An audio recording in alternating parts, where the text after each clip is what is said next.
What is up, Packers fans? Happy Friday. Welcome into an all-new episode of the Pack-A-Day Podcast. I'm your host, Andy Herman. You can follow me on Twitter at Andy Herman NFL. You can find the podcast at Pack-A-Day Podcast. Thanks, as always, for being here today. We're about to head into a holiday weekend. Hope your Friday's treating you well. Hope you're set for a epic weekend.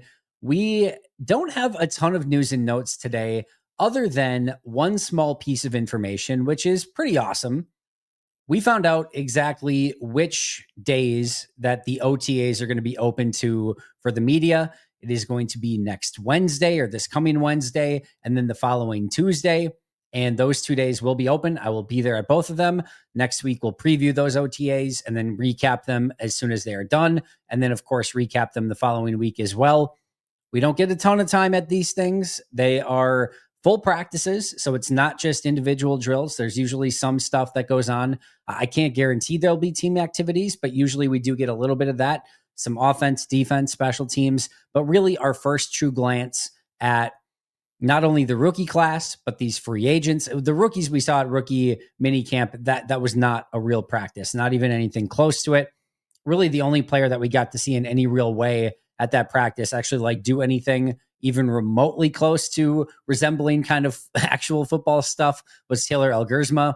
Outside of that, we really didn't get to see much. So this will be a real introduction to not only the rookie class, but the free agents and the new players on the team as well. Will Jair Alexander be there? There's a lot that's going to be sort of interesting about that, but we did get the official dates again, Wednesday this upcoming week, and then Tuesday the following week.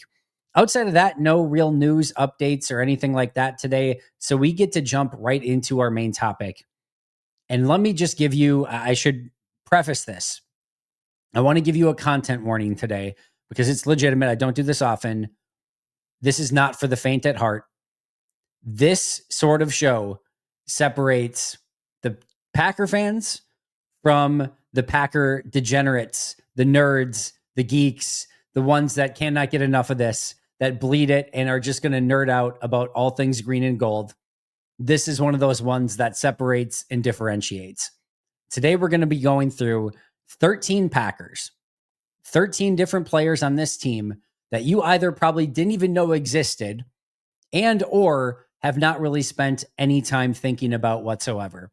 And I can say that with some level of certainty because I, who covers this stuff 365 days a year and talks about it, have barely spent any time thinking about the majority of these players. There's a few I have. We'll talk about those in just a moment. But for the most part, these are the bottom of the roster players, guys that the Packers have acquired over really the course of the last about season and a half. And that, again, you probably haven't spent really any time thinking about. And it's funny to me. And the reason I really love doing this episode is because we spend so much of our time throughout the course of the year talking about players who could be Green Bay Packers, players the Packers could sign in free agency, players that the Packers could draft. And yet here we have a handful of players, or more than that, 13 players who are on the Packers roster right now that you probably know next to nothing about. And so today, we're going to break down those 13 Packers in their entirety and go over who they are, what they could become, are they of any value, could they make the team, and so on and so forth. And we're going to rank them from 13 to 1, with the 1 being the one that's maybe the lead or the most likely to actually stay on this roster, whether it be via the practice squad or maybe even make a run at the 53. This one is a true labor of love. I'm going to be honest with you. Going through and watching 13 players who I didn't know a ton about and have the chance to kind of see some of these guys, I didn't envision a Thursday, watching a bunch of Nesta Jade Silvera tape, but I did it and it was fun. I enjoyed it sincerely, but that's what we're going to get into today. And I hope that you're going to enjoy it as well, because these are players that are on the team. And I'll just sell you on one more thing here. Last year we did this. We talked about 12 different Packers who were on the bottom of the roster last year that you probably never heard of or didn't think much about. 2 of them, of those 12, are still on the roster today. And one of them made the 53 and played on it, or at least was on the 53 through the entirety of last season. So the players that we're going to discuss today, there could be a couple of these guys that are still around a year from now, and one of them could, or at least one of them could legitimately make a 53-man roster this year, because we had it happen a year ago. Those 12 that we discussed last year is kicker Jack Podlesny, wide receiver Thyrick Pitts, cornerback Anthony Johnson, not the safety Anthony Johnson Jr. Remember, there was a corner Anthony Johnson, corner Zion Gilbert, running back Ellis Merriweather, safety Tyler Coyle, defensive end DeAndre Johnson, defensive end Deslin Alexander, tight end Joel Wilson, defensive end / linebacker Aaron Mosby, who of course made the 53 last year, Keyshawn Banks, the defensive end, and Christian Young, the linebacker. Deslin Alexander was the other one who is still on the roster, and we're going to talk about him again today as well.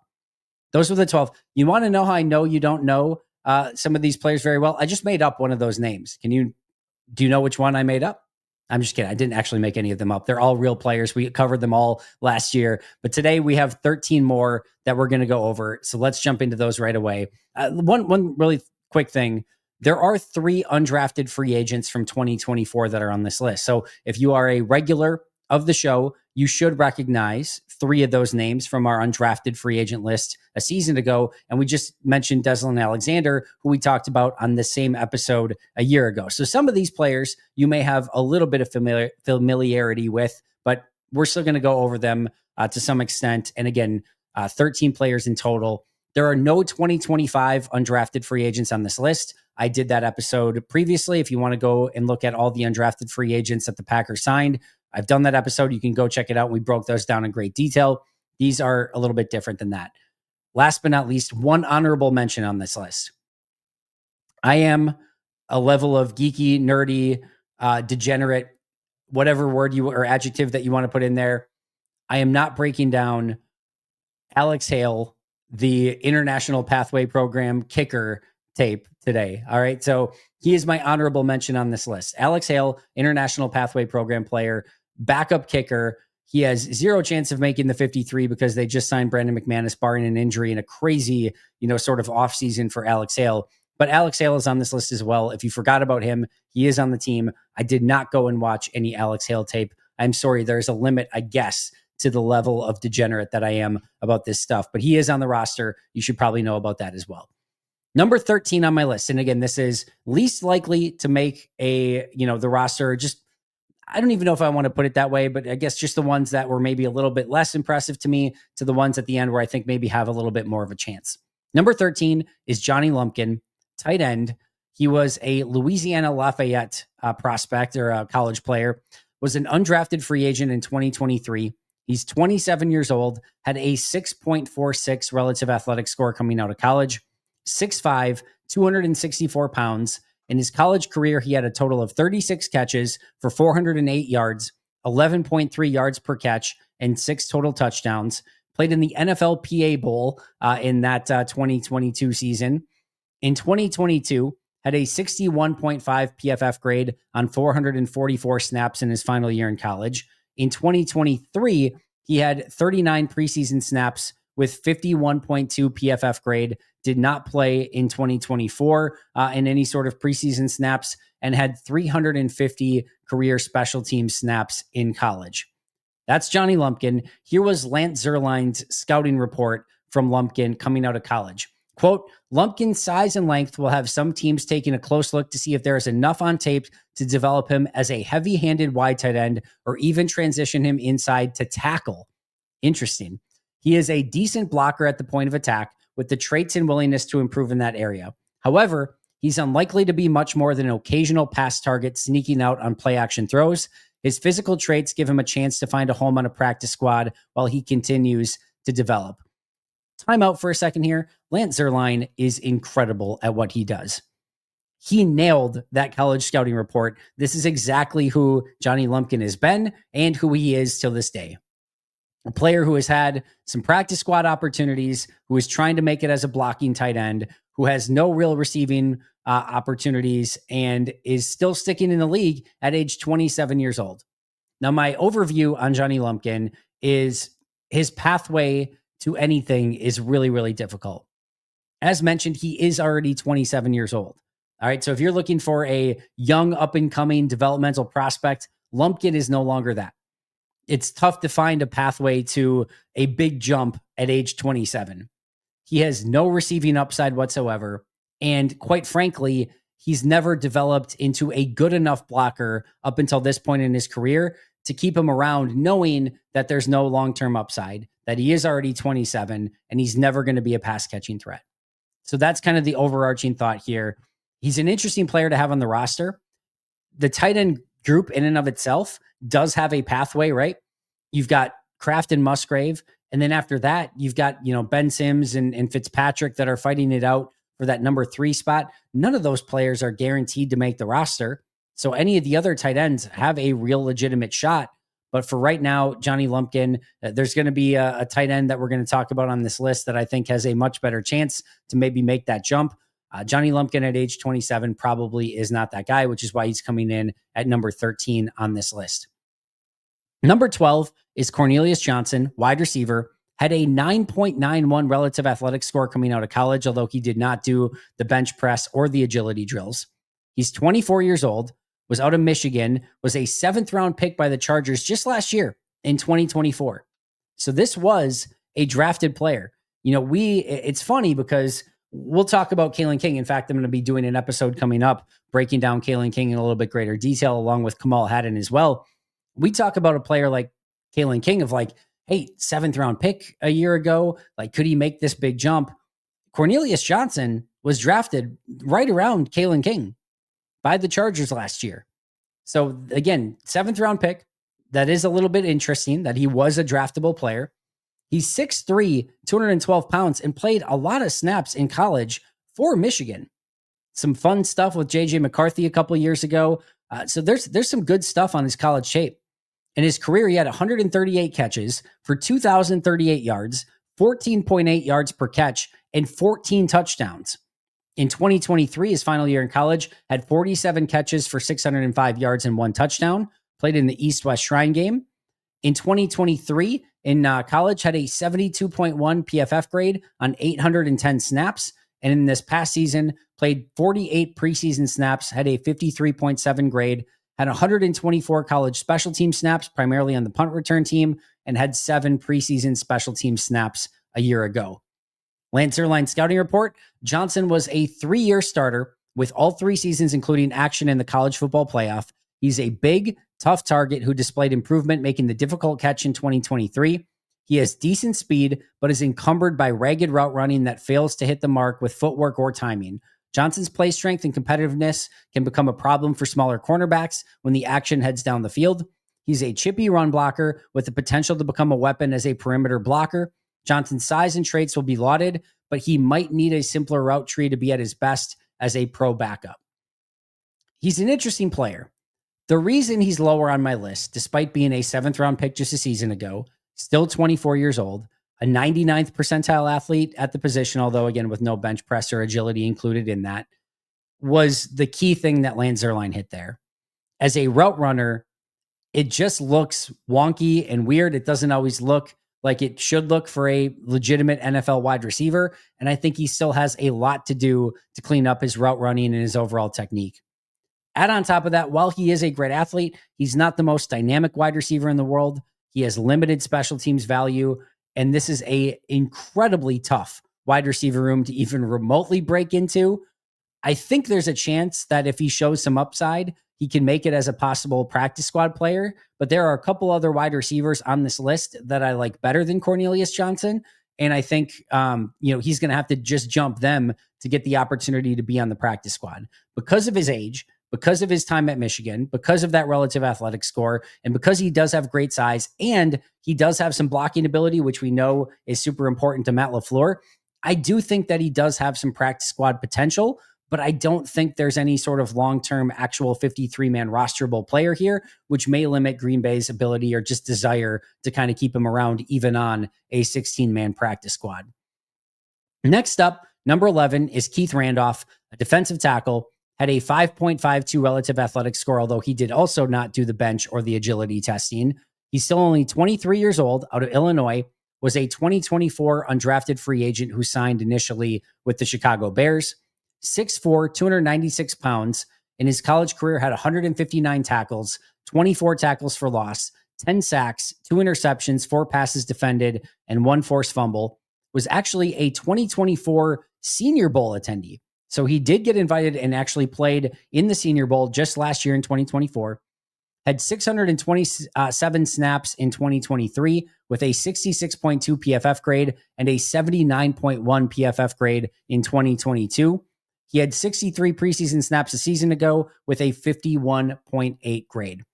Per Lance Zierlein, he was an interior defender with good strength and pad level. Randolph lacks a true positional play quality where he can plant his flag on the next level. He's not twitchy off the snap or with his field movements, but Randolph has managed to stack up tackles at a relatively high rate during his time at Illinois.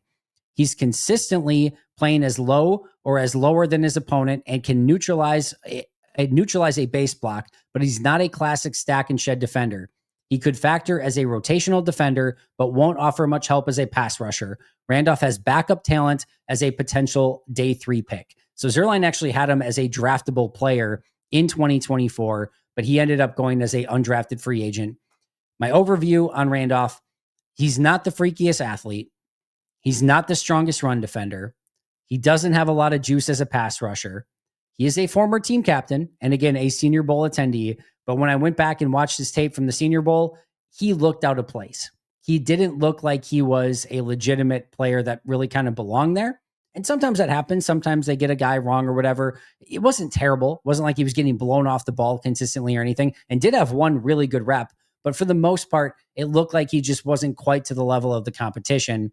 And there are, again, some similar, like we talked about with our other 2 players on this list. There are a couple other defensive tackles we're going to talk about on this list that I just think are a little bit better.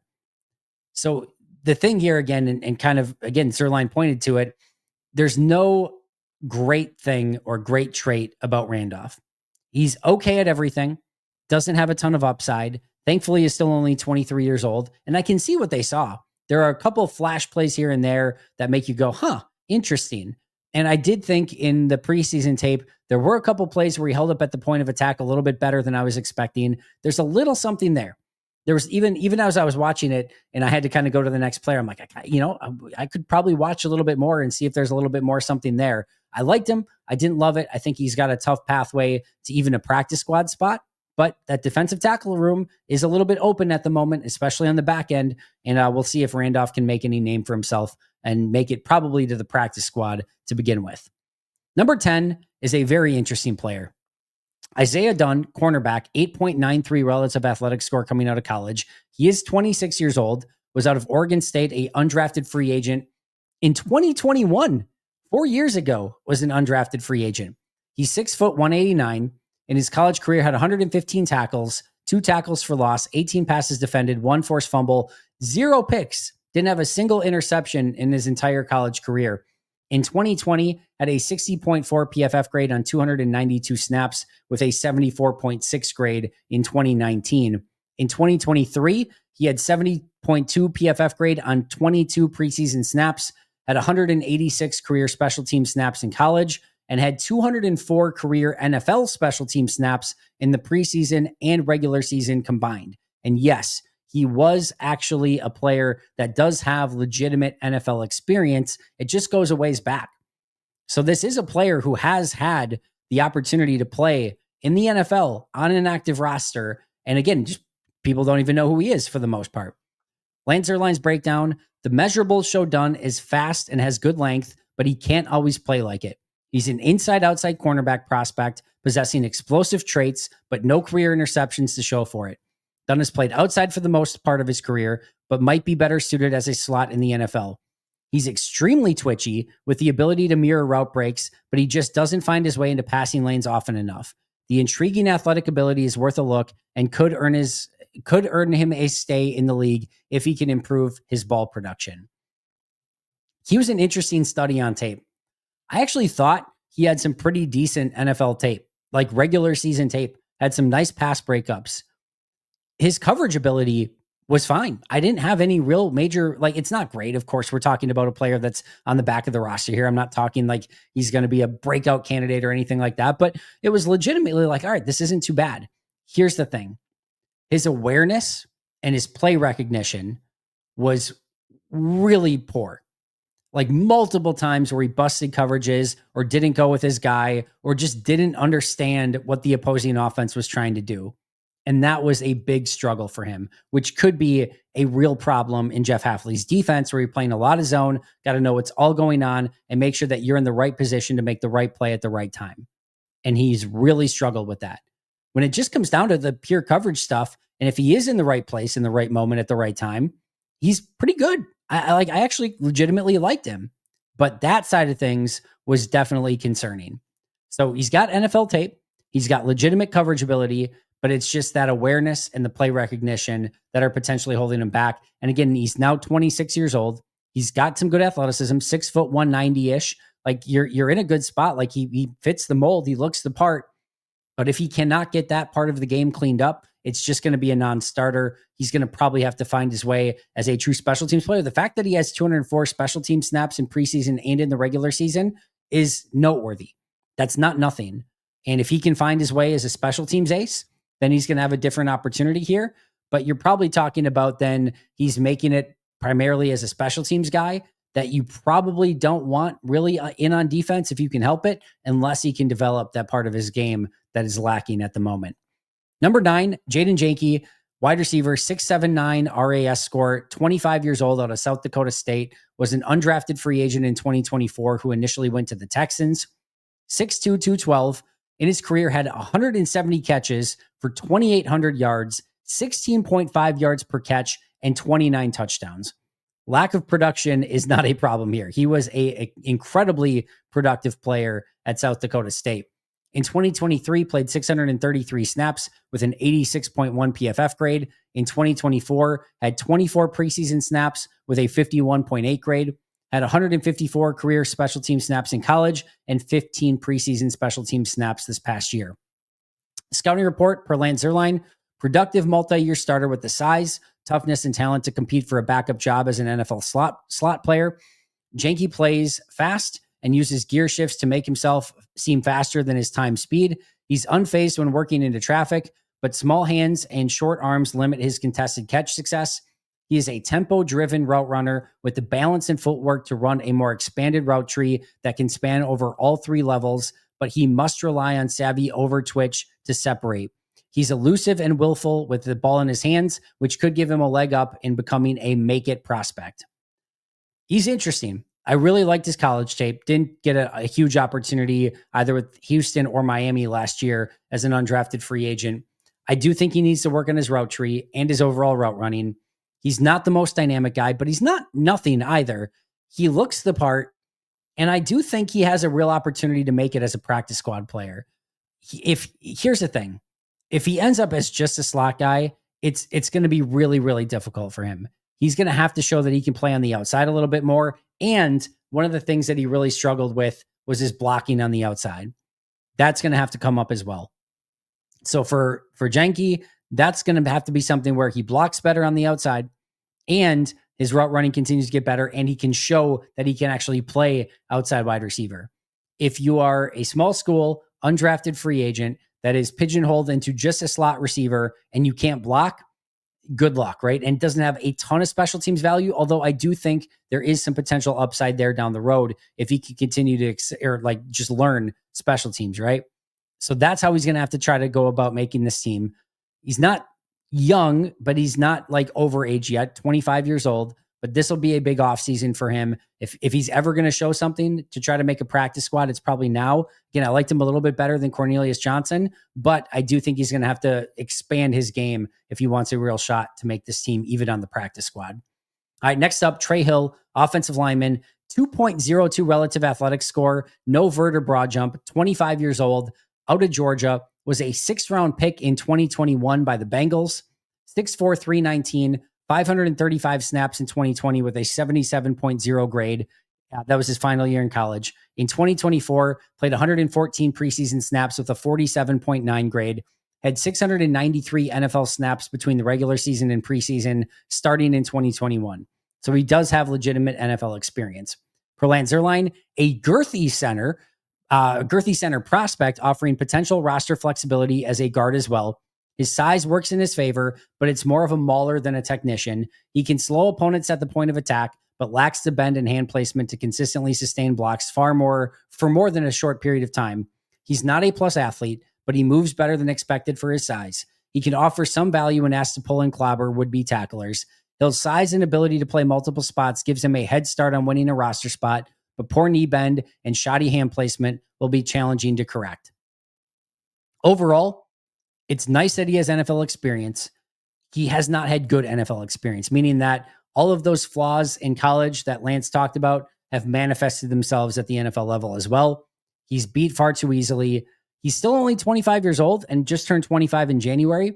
And I do think he could potentially be a break glass in case of emergency practice squad guy, but he still has a long way to go from a technique standpoint. It's probably now or never for Trey Hill, but it is interesting that this has been a sixth-round pick out of Georgia, who is actual NFL playing time that they brought in. That's not nothing. And remember Michael Jordan? You probably don't. The guard, the basketball player, you probably do. The guard who they brought in, who had a bunch of NFL experience, kind of in that realm where it's like, this is a player who has NFL experience. He's legitimately gone out there and played NFL snaps and, try to protect Joe Burrow and whatnot. And that's not nothing. The fact that you have that and have some skill, played at Georgia, that's great. It just now is really the time for him to start getting some of those technical skills down, or it's probably just not going to be something that's going to work in the NFL for Trey Hill. Number 7, Jeremiah Martin, defensive end, 6.59 relative athletic score, 24 years old, out of the University of Washington, was an undrafted free agent in 2023, initially signed by the Cleveland Browns. He's 6'3", 265. In his college career, had 65 tackles, 9.5 sacks, but 8.5 of those came in his final year in 2022. Had a breakout year at Washington in 2022. Had 15 career tackles for loss, and again, 11 of those came in his final year in 2022. 1 pass defense and 2 forced fumbles. In 2022, had 654 snaps, a 77.2 PFF grade with an 82.0 pass rush grade. And in 2024, this past year, had 68 preseason snaps for Cleveland with a 41.0 grade. His scouting report per CBS Sports, Jeremiah Martin is a big, thick, fluidy, athletic edge rusher. He's lacking bend, but otherwise very impressive athlete relative to his size. He's a polished pass rusher who wins with a variety of moves, some speed to power conversion, and he counters awesomely. He flashed a nice spin move. He's a solid run defender, sets a sturdy edge, and will chase from the backside. He's not easily moved in the run game because of his mass and energy. Bend is an issue. He utilizes length to keep blockers off of his frame. You rarely see him on the ground because of how well built he is. He's a ready-to-go 3-down edge with a refined game as a pass rusher. My thoughts on Jeremiah Martin: power, power, power. Plays with good strength, good leverage. He's not a high-end athlete, needs another move in his arsenal. He wants to convert speed to power, bull rush offensive lineman into the quarterback, but he plays with good effort, has a go-to move. He's big enough to set an edge. Remember Keyshawn Banks? We talked about Keyshawn Banks as a player we discussed last year in this segment or in this episode. Keyshawn Banks was a player at the end of 2023 who actually got on the roster and was actually active for their playoff game against San Francisco. Think of that type of player for Jeremiah Martin. I don't think he's ever going to be anything probably more than that, but is somebody that I think could actually be a 5th or 6th defensive end that if you needed him for 10 snaps a game as an edge setter and somebody that can maybe bull rush a little bit back to the quarterback, he could give you that. That's why like a practice squad is probably good for him, because if you needed to call somebody up that could give you, again, those 10 to 12 snaps and not have it be a disaster, like could actually just go out and do it fine, well, you're not going to notice him. I think Jeremiah Martin could give you a little bit of that. No real big time upside, but I did like the tape when I went and watched it, even if he did have that 41.0 grade in preseason last year. Number 6 is James Esther, a undrafted free agent for the Packers from 2024. Had a 4.27 relative athletic score, is still only 23 years old, was out of Northern Illinois. 6'3", 289. In his college career, had 121 tackles, 21 tackles for loss, 9 sacks, 1 pick, 6 passes broken up, 1 fumble recovery, and 2 forced fumbles. In 2023, his final year in college, had 643 snaps, a 72.3 PFF grade, and an 81.2 pass rush grade in 2022. This past year, had 69 preseason snaps for Green Bay with a 70.0 grade. This was my scouting report for James Esther when I went and watched the undrafted free agents from a year ago.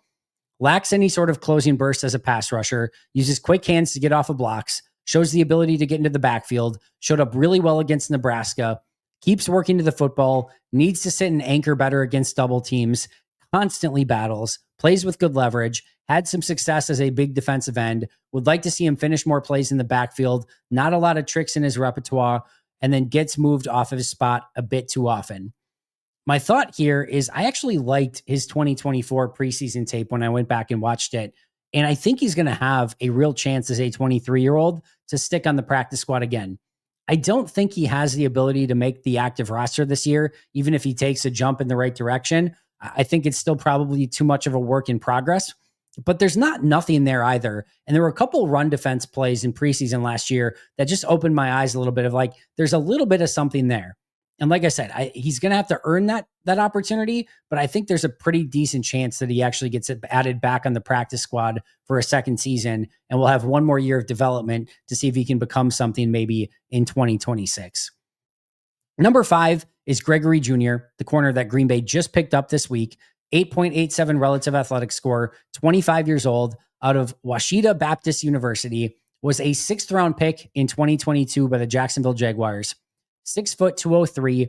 In his college career, had 129 tackles, 17 pass breakups, 5 tackles for loss, and 1 interception.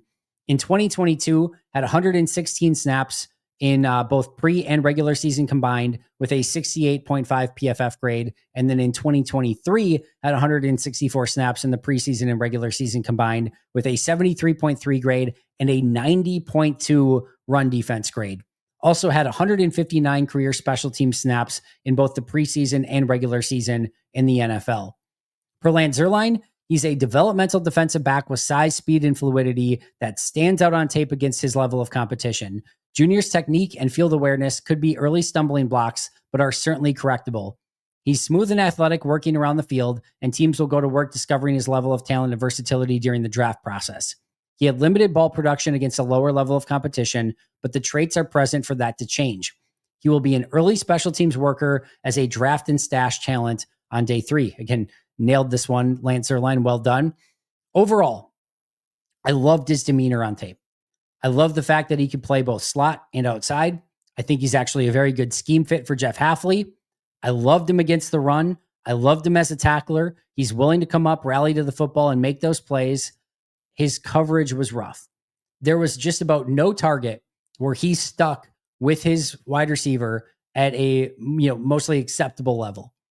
Like he was just a step behind of it, or just couldn't make those plays. Special teams is where he's going to have to make his mark. And I do love the fact that he has all of the other stuff, all the other intangibles that you need to play defense and just in the secondary for Jeff Hafley are there. Now the question is, can he just get that coverage ability one step further, one step closer? If he can, like he legitimately might be a rosterable corner, but that's a big if. Like he is now, again, year 3 in the league. He's still only 25. He came from a small school, so there could be a learning curve there. And now you're going to, again, a defense with Jeff Hafley and some really smart defensive back coaches. Maybe they can unlock that. Green Bay's been good at that with some of these, sort of journeyman players like a Keyshawn Nixon, for example. If he can get a little bit better at coverage, I think you might have something. But he's going to have to get better at coverage. Otherwise, I don't know if you know this, one of the main parts of the job description at corner is coverage. It's kind of important. So he's got to clean that up. But literally everything else is there. Athleticism, willingness, demeanor, special teams ability. That stuff's all there. Now just going to get a little bit better as a cover player. And if so, Green Bay might have something there. Number 4, I talked about earlier, Deslin Alexander, defensive end, 8.39 relative athletic score, 26 years old, played at the University of Pittsburgh, was an undrafted free agent in 2023 by the New York Jets. 6'3", 264. At Pitt, he had 131 tackles, 16 and a half sacks, 8 passes broken up, and 2 forced fumble recoveries. Had a 63.8 PFF grade on 109 preseason snaps prior to his time in Green Bay last year. In 2024, he had 42 preseason snaps with a 59.5 grade. He had 320 career special team snaps in college, and he had 33 special team snaps last year in his entire career in preseason. Per Lance Zierlein, Alexander is a edge defender who relies on his broad frame and natural power. He's long and naturally heavy-handed, but he will need to play with much better bend to improve his ability to hold the point against the run. While he's a segmented mover at times, he does have quick feet and shows decent pursuit, quickness, and motor. He's a face-up rusher who is unlikely to beat NFL opponents with crafty moves and counters, so fortifying his power rush will be critical as a day 3 possibility for 4-3 defenses. Overall, for Alexander, he's a good-sized edge rusher with some pass rush moves to get home, He continues to be a developmental edge player who you can see on your practice squad and could play in a pinch if needed. He will need to take a step in his second consecutive year in Green Bay on Packers practice squad if he wants a real opportunity to make it again this year. He is 26 years old. Time's going to start working against him. This is a player that when I watched him at Pitt, I'm like, there's something there. I really liked him. And then I watched his tape for New York early on, and I liked his preseason tape. I liked him in camp last year. I liked him again in preseason this past year. Is there any high level, player there? No, I don't think so. I don't think there's anything like that. But kind of very similar to the defensive end that we talked about earlier, Jeremiah Martin. This is another player where I think in a pinch, you need him 10 to 12 snaps per game. I think he can give it to you, and I think he's a little bit better of a pass rusher than Jeremiah Martin. I think Martin can hold up the point of attack as a run defender a little bit better. But again, it's probably going to have to be something where he shows a legitimate jump this offseason, or Green Bay might just say, you're out of time. We're going to go with a younger player who maybe has more developmental upside. So it's going to be a big offseason for Alexander, but I do like everything that I've seen from him. Everything's aggressive, but I've liked what I've seen from him in college and in preseasons. And I did like where he was at in training camp a year ago. We'll see if he can get any better in training camp this offseason. Number 3 is another undrafted free agent from a year ago for Green Bay. That is Julian Hicks, wide receiver, 9.18 relative athletic score, did not do the bench press. 25 years old, played at Albany most recently in college. He played at 3 different colleges. Was an undrafted free agent by the Packers in 2024. 6'2", 201. Played 2 years at Albany, had 72 catches for 1,139 yards, 17 touchdowns, and a 15.8 yard per catch average at Albany. In 2023, had a 74.2 PFF grade on 746 snaps, and in 38 preseason snaps a year ago, had a 72.1 grade and a 74.1 receiving grade. But the big downside here for Hicks, only 29 college special team snaps in like 6 years in college, never played teams really, and only 13 preseason special team snaps a year ago. So he's very raw when it comes to teams. As mentioned, this is my scouting report from a year ago. 50 catches, 820 yards, 11 touchdowns in 2023. He's willing to work over the middle, understands how to work zone coverage. He's a natural hands catcher, solid releases off the line of scrimmage, showed some deep ball ability, good size, late hands, ability to cut off his route at the break point, late separation, show some run after the catch ability, really good on back shoulder fades, which, by the way, had an awesome back shoulder fade against Cleveland in the preseason a year ago. Really impressive play. Went from Pratt to Hicks. Was one of the cooler plays in preseason. And it was a really impressive back shoulder that Hicks came down with. Blocking needs work. Timeout there as well. Thought his blocking was much better for the Packers in preseason last year than what he showed in college. That's a nice sign for him as well. He looks and plays like a Packers wide receiver and an NFL wide receiver. I thought for sure he was going to be the UDFA that the Packers fans fell in love with. Not sure he quite got to that, but he was a player that the Packers kept around on the practice squad. The big issue here, again, is the lack of special team snaps. My final thought last year was that he's a talented wide receiver, should have a legit shot at the practice squad, which he did. He played all year there. And I was shocked that he was a tryout guy last year. He was not even their initial group of undrafted free agents. He had to make it as a tryout player. I thought he was really good. When I looked at the tape, Green Bay kept him around. And in fact, again, he did make the practice squad. He's still on the team now. My overview here is Green Bay is insanely log jammed at wide receiver, but he's a really fun wide receiver. He should get another chance to showcase in preseason and earn a second stint on the practice squad this year. It's another reason why I said I think Green Bay could be willing to cut McCole Hardman, Bo Melton, and Malik Heath, thinking that they can get at least one, if not two of those guys back on the practice squad. But also, if Hicks continues to improve, like him as a practice squad wide receiver that you could call up isn't out of the question either. I think there is something there. It's just he's in a really tough spot with all these wide receivers that are already on the roster. Number 2, Nesta Jade Silvera, defensive tackle, 6.55 relative athletic score, did not do the agility testing, is 25 years old, played at Arizona State his final year, was a 7th round pick in 2023 by the Raiders, 6'2", 304, had 161 tackles in college, 22 tackles for loss, 3.5 sacks, 4 passes defended, 2 fumble recoveries, 2 forced fumbles. In 2022, his final year in college, had a 70.1 PFF grade on 613 snaps. In 2023, and 105 regular season and preseason snaps at a 43.4 PFF grade. And in 2024, on 151 preseason and regular season snaps at a 50.1 PFF grade. Per Lance Zierlein, he's an interior plugger set for duties as a nose tackle in a 4-3 front. Silvera is fairly nimble and can get into blockers quickly. He plays with knockback power and can hold his ground against single blockers. He struggles to feel and respond to down blocks. Also, he has trouble reading and reacting to lateral steps looking to seal him behind the play. Silvera has talent and is very active. He could make noise in camp as a late round pick or priority free agent. Overall here, the fact that he has actual NFL defensive tackle experience, that defensive tackle is a fairly light position in Green Bay, and he actually showed legitimate signs of being able to hold up in the run game.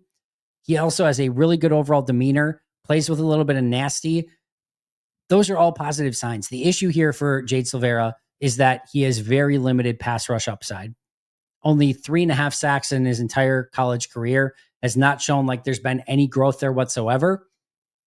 But we know Green Bay needs run defenders. They just don't have many of them on their team. And I could see Jade Silvera, with his experience playing for the Raiders, like Green Bay's had a lot of success bringing former Raiders over, that he could make it as a practice squad guy and even get called up at some point if there was some sort of injury and they needed another run defender on the team.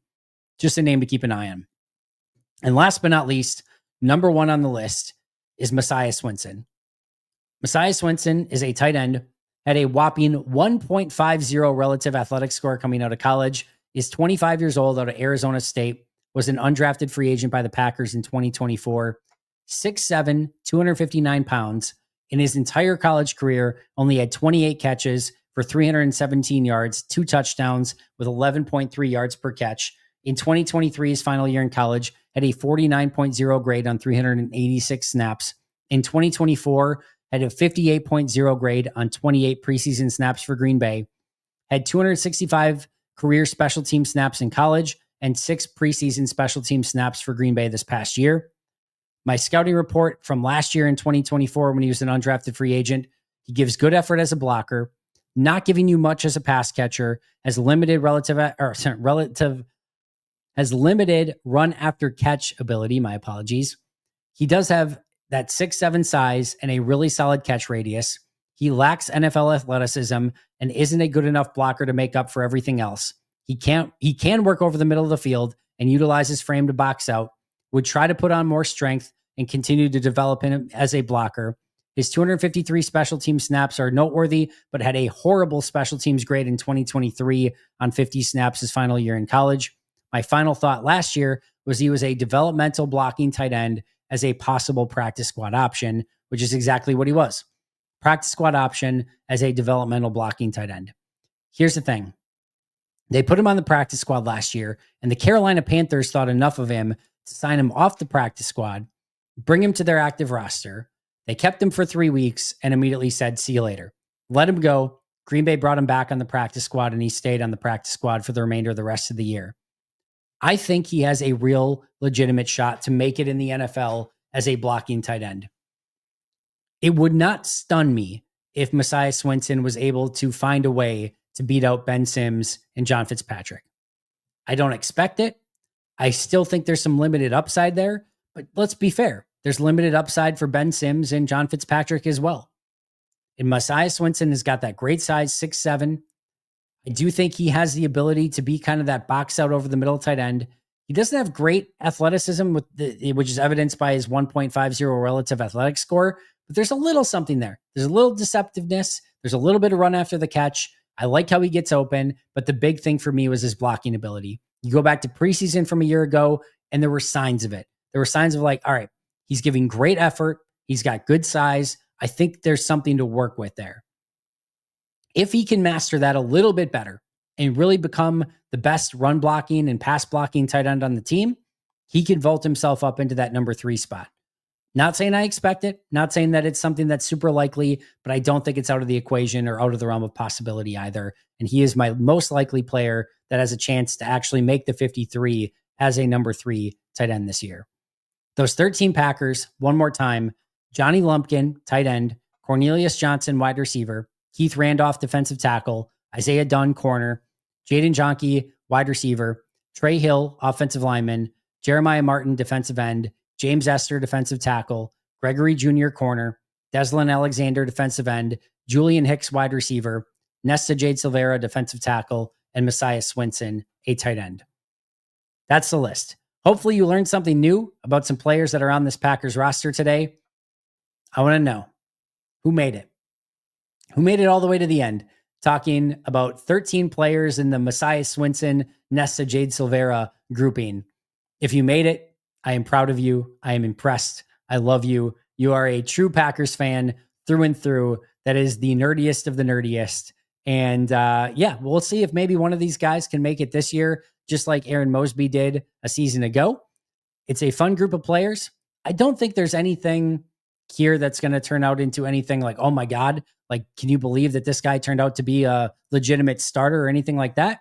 But some decent back of the roster players with some real practice squad opportunities if a couple of these guys hit in the right direction. And maybe, just maybe, a Messiah Swinson or one of these guys can find their way onto the active roster this year if all things go according to plan for that individual player.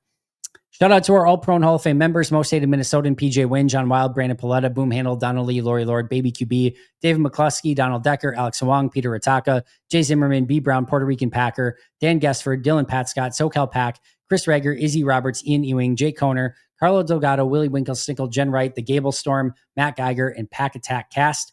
I'll see you guys tomorrow, but until next time, and as always, go Pack Go.